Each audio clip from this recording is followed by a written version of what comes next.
Well, welcome back to the show, everyone. Daniel Boone was looking to bounce back from their loss in the Muskie Bowl last week as they hosted Cherokee. Blazers were leading 21-3 and driving early in the third.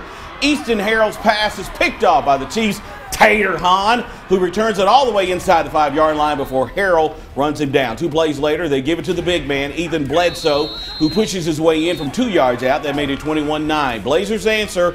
Harold calls his own number, keeping it around the right side, going in untouched from 6 yards out to extend the lead to 28-9. Later in the third, Devin White would take the handoff for Boone and bull over the defender into the end zone. 35-15 lead. Blazers had 3 players rush for over 100 yards. They went on to win last night over Cherokee by the final 49-15. Hampton over Cosby 49-11. The Death Valley for the Mason-Dixon Bowl between Sullivan North and Sullivan South. South was leading this game 29-0 in the second quarter when Luke Pollock swings it out to Julian Reed. Oh, nice catch. And watch Reed go to work, turning on the speed up the sideline for the big gain in the North Territory. Next play, the Rebels stick with a hot hand as Reed takes the handoff, gets to the outside, drags the defender into the end zone with him for his 4th touchdown of the first half. 36-0 lead. Rebels went on to blank North last night by the final of 36-0.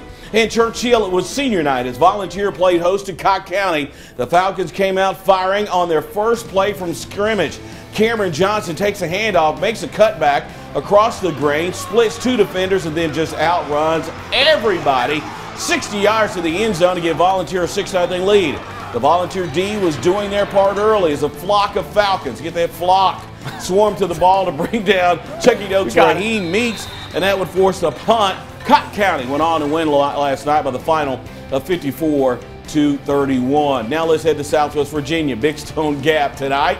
The Union Bears hosting the Abington Falcons. Big game tonight. And after a Bear fumble, Abington put the first points on the board with his 37-yard field goal by Graham Griffith to make it 3-0 Falcons. And the Falcons capitalize on another Bear fumble as William Seymour takes it in from 12 yards out.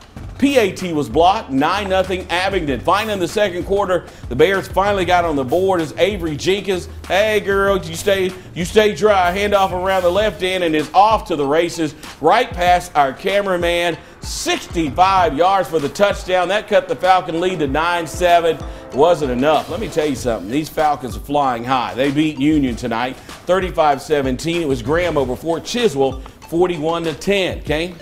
And the rain continued in Norton tonight as the J.I. Burton Raiders hosted the Rye Cove Eagles. It was 21-0 Raiders in the second. Tyrell Ingram taking the handoff, cuts it back and goes 12 yards for the touchdown. That made it 28-0 Burton at the break. In the second half, more of the same. This time, player of the week, Houston Thacker is going to find Derek Allen on the 32-yard pitch and catch. That made it 34-0 Raiders early in the third as we head to the board. It was J.I. Burton blanking Rye Cove 41-0. Ridgeview taking down Pike Central Kentucky 47-14. The Honecker Tigers facing off against the Northwood Panthers tonight. First quarter, Levi Miller with the play action fake rolls left and finds Matthew Ball for the 15-yard touchdown. Tigers up 14-0. Early second quarter, it's the Tigers again. Trevor Dye takes the handoff, makes a cut, and powers his way into the end zone. Get off me. Extra point. No good. Tigers up 20-0 on the ensuing kickoff. Panthers looking to stop the bleeding. Return man fields it at the 6, waits for the hole, and look out. Turning on the Jets. No one's going to, I mean, we would show it if it wasn't going to get in. 94-yard touchdown return for the Panthers. However, it's not enough. Honecker goes on to win this one tonight, 62-23. Grundy taking down Tazewell, 36-22. Richlands at home this evening, hosting the Lebanon Pioneers. It wouldn't take long for the Rat to be on early in the first quarter. Lebanon responds to a Blue Tornado field goal with a big run up the middle, getting into the red zone is Seth Stanley, but Richlands fighting right back.